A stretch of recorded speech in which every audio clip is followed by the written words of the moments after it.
Okay, welcome everyone to my continuation of what are my favorite theorems, my very biased collection as usual. And today, not really a theorem, but maybe more a concept, which I learned very early on actually in physics, but eventually. So convolution, which is related to Fourier analysis. And I was always like, oh, what is convolution? It looks very like a very strange operation. Why on earth would you do that? So this is kind of very strange convolution-like thing. And then later on, I met convolution in machine learning, like image processing, in the study of groups, and it's just in the fast Fourier transform, it's just everywhere. So I kind of wanted to make this video to kind of explain that convolution is a very, very kind of natural process that kind of turns up everywhere, and it's motivated by the slogan, if you want, to compute area, even if you don't have any area to play around with. So yeah, so let's have a look at convolution, and I will have some animations that I will run for you. Okay, so convolution, the classical convolution, let me call it classical, is you have two functions, f and g, and you get a new function, the convolution, which usually is denoted by f star g. That's just a new function. It's nothing scary, just a new function. And it's a function of the area underneath your graph. So let me just show you the animation. So here's the animation. It's pretty shitty quality, but anyway. So I want to convolute two signals, a square signal, the blue one, and a red square signal. And the convolution is the function of the area that you see now underneath those two graphs, right? It's just a function of the area underneath those two graphs. Let me run a different animation for you. Here's another one, slightly better quality. Again, we have a signal and we have a signal, and we slide G, the red one, over the blue one, and the convolution is the area that you see underneath. So the area goes up a little bit because the triangle slides into the square, and eventually goes down because the triangle leaves the square. I hope that makes some sense. It's actually a very natural operation. You just assign a new function to it, and you call it, well, f star g. That's it. It's pretty harmless, actually. It's pretty harmless. It's just the area underneath, the area under by sliding g over f, or it's actually commutative. You could also slide f over g. And that's it. It's really just the area function for the sliding. So there's kind of a geometric picture for the convolution. And I got so scared about this convolution, I don't really know why anymore. It's pretty harmless, maybe because of the funny symbol. Don't get confused by the funny symbol. It's a very harmless function. It's a new function that you get from sliding g, and you see the area. And the first time I saw this was really in physics, and they used it in Fourier, in some version of Fourier analysis. Very harmless operation, pretty brilliant somehow, and very harmless, and kind of turns up everywhere in practice. And you can do that discrete as well. Huh? So you can think of a discrete signal, which is just something like this, and another discrete signal. You can slide them over one another. So right, the sliding in this case is just another discrete function. So here the area is 0, right, because you just add them. Right? So in this case, area. What is a discrete area? It's just adding all the values. And if you add all the values, because they are now completely disjoint here, so you can see the convolution function at this point, right? The convolution is a function in sliding. At this point will be trivial. And the overall function, again, is just the area and will look like this. So if you slide this thing over the other, it will look like this. So let's try to look at an animation.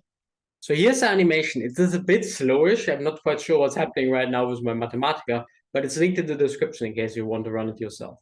So we have the function gf here, which stays what it is, and g is a rectangular function, which will just slide over it as we increase. So here, the function here hits this function here already, so the area function increases a little bit. And now we keep on sliding. So we slide it one further. Okay, nothing new happens, so it stays what it is. We slide it one further, and now it should get negative. Yeah, so it gets negative because now the function hits this negative part, and we can keep on sliding. So next step, it gets positive again because we hit here, and we always take the sum of them. So this is here now the sum function. And this is the overall convolution function. And we kind of keep on sliding if this animation ever really wants to go ahead. So here you go. It takes a while. Let me just do it. And it will slide all the way over and create that function on the right. Just very slow. You should try it yourself. Really the same idea, just discrete. And it really turns up in discrete Fourier analysis. One more, same idea. You slide a function over a function. In this case, my function is, and this is like an image sliding, like my thumbnail here. So you have an image, you have a kernel, and you have a new image. So like the filter is here. So I slide f over g, and you get a convolution by taking the sum. And this is best illustrated in an animation. So here's the animation. You slide f over g, and you take the sum over all of them. And write down the entry, and you slide further, take the sum of all of them, right? So all of these sums, and you slide further, and so on and so on, and you get a new function, which in this case is just a 2x2 grid. And this is kind of signal processing. You have a picture, and you have filter, and the filter slides over the picture, reading the pixels, and does this convolution operation on the pixels. Anyway, convolution is not scary at all. It's just taking the area in the appropriate sense. And the convolution formulas, well, they look scary, but they're really just calculating the area. Whether it's discrete, which is just the sum, or with the integral, right? So convolution is just extremely important. And how I met this recently is a really wonderful paper by Harvey and van der Hoeven, and a really wonderful talk by Harvey, which is linked in the description, that integer multiplication is actually in n log n. And what they do is that's kind of a very fast multiplication algorithm, and they use some discrete Fourier analysis, which I'm trying to kind of sketch how that works on the next slide. And there's some convolution involved. So convolution is very, very, very, very important for a lot of things, including integer multiplication, which I think is here kind of the real theorem, if you want. So the theorem of Harvey and van der Hoeven. Link to the wonderful talk is in the description. So it's really absolutely amazing. Essentially, the idea is you want to multiply polynomials, and usually that is O of n. And I want to think about polynomials as just being the coefficient vectors, and all of you know how polynomial multiplication looks like. So AC is the leading one, BD is the small one, and you take the sum of the middle ones, and you see 4 multiplications. So for an input 2 thing, so input 2, you see 4 multiplications, so cost is n squared. And the whole idea of this fast multiplication using the Fourier transform, which is essentially convolution, is the following. So let's say you have a coefficient vector, and you want to calculate the product of coefficient vectors. If you do that naively, you need n squared operations. Good. But there's a cool trick, which is called the discrete Fourier transform, which turns it, using convolution, into a problem of pointwise multiplication, right? So instead of having this grid type multiplication that you have for polynomials, you have pointwise multiplication, which obviously runs in O of n. It's much, much simpler.